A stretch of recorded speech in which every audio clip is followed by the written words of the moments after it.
let's talk about the various other changes that are aimed towards ease of compliance with the tax laws when it comes to individuals. And there are a few big changes to talk about, particularly with regard to return filing. And joining me in studio to talk about all of that is Abhishek Mehta, who is the founder of Investza Capital.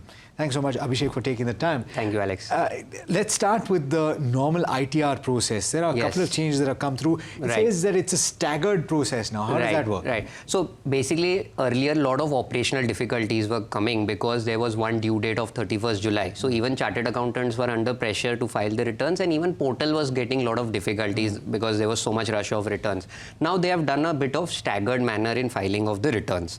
What they have done is ITR 1 and 2, which is mostly for the salaried class, will now have to be filed by 31st July. Okay. ITR 3 and 4, 5, 6, which is non-audit cases, has to be filed by 31st of August. Okay.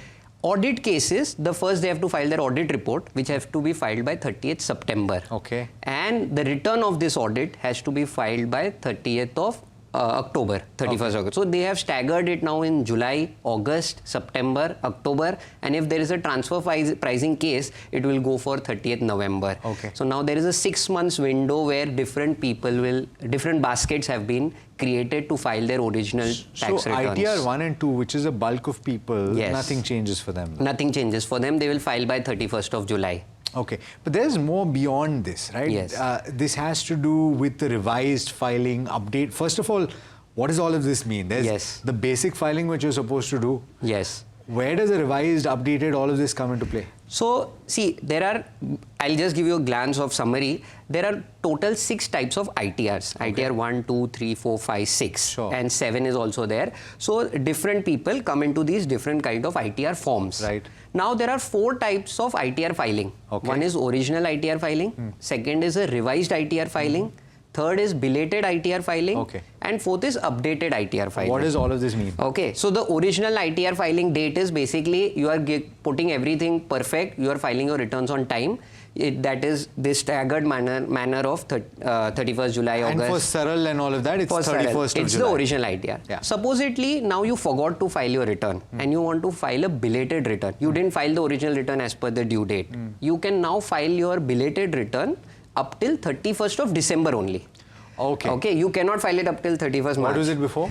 Earlier also it was 31st December only, but revised return due date. Now you suppose you filed your original return, you filed your belated return, you want to revise it, you forgot something, you forgot your foreign income, you forgot some transaction which you now want to show it.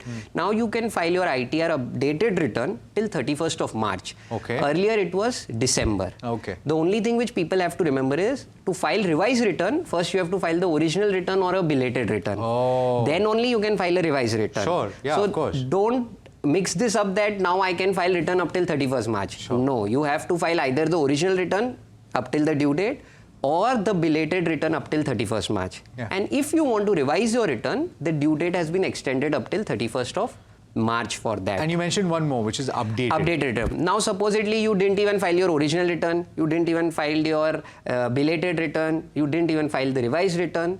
You have, after 1 year, 2 years, you realize that, oh, I forgot to file my return. Okay, then you can go and file an updated return, but there comes a very hefty cost of 25% to 50% on the tax is the penalty if you go and file your updated return. 24 months after the assessment year is over, you have the time period to file your updated return. And just to be clear, so that even people who have never filed in their life, and they now are getting into the workforce and they're going to file for the first time. Yes. Your assessment year is the year after the financial year, in which the taxes and the returns on the taxes that you've paid in the previous year have to be matched, and effectively you're filing your returns.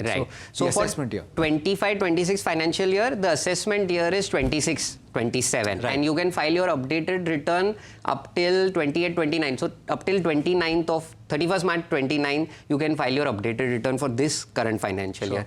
One small thing which what was it before? It was 24 months only, but there is one small change in updated return also. Earlier, what used to happen, if the AO, assessing officer, has started an assessment, you forgot to file your return, and AO has initiated the assessment, you couldn't file ITR-U, which is the updated return.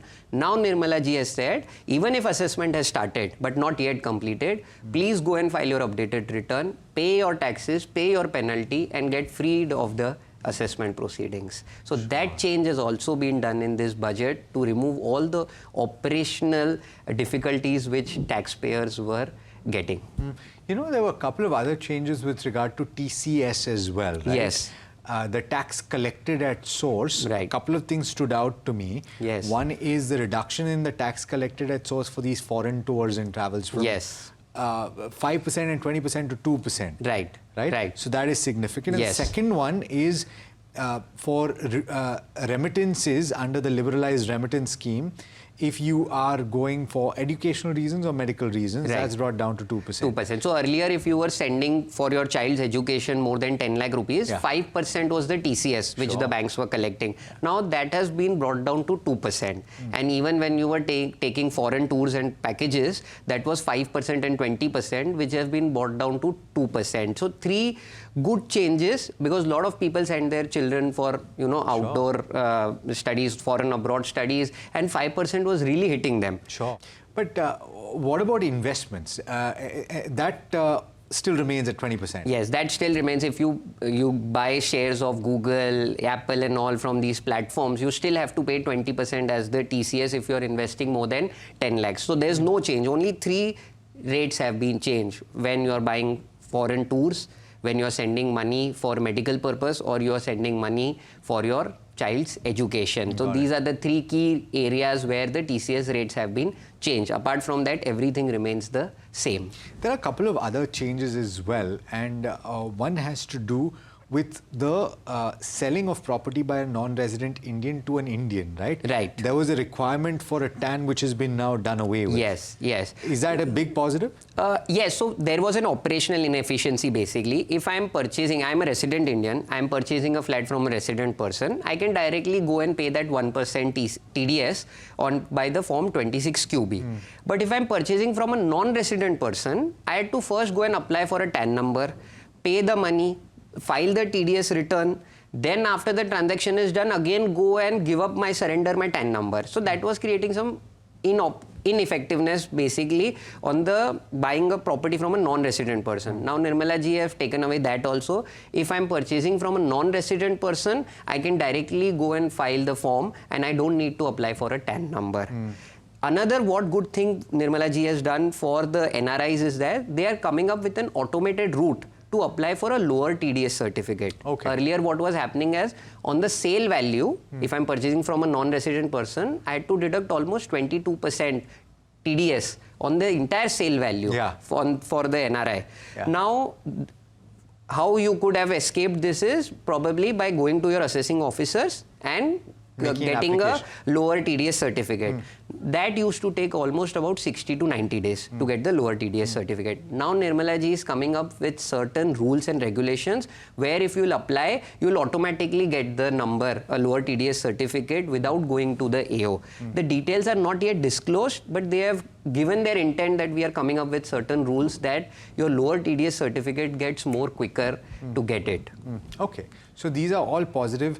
There's one more thing that I remember, and that has to do with the 6-month window to disclose foreign income and assets. Right, right. How does that work and why is it significant? So earlier, what used to happen in the Black Money Act, if you have forgotten to file or if you have escaped to show your foreign income or your foreign assets, there was a penalty of 10 lakh rupees. And a lot of these nudge campaigns were run because income tax department got exchange information from other countries.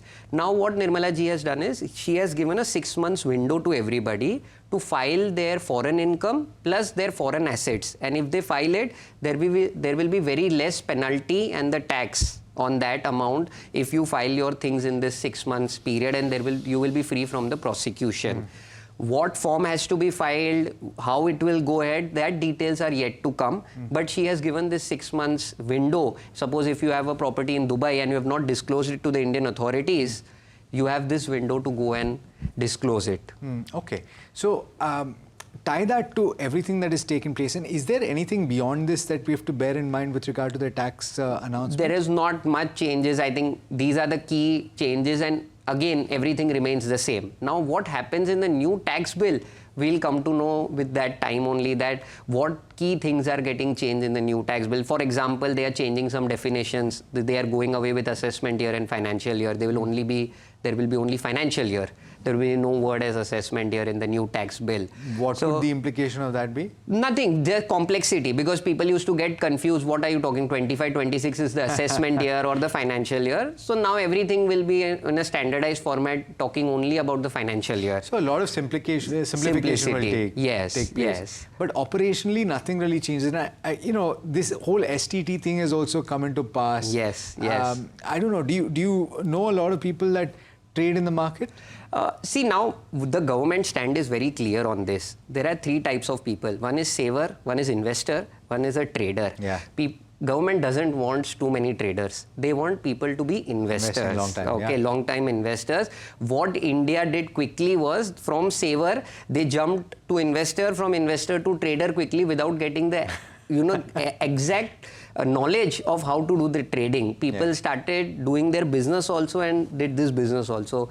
Government is very clear. They don't want trader, and if you're a trader, do this full time or else don't do this. That's why in the ITR also they call the FNO as a business income and not as investing income on the capital gains.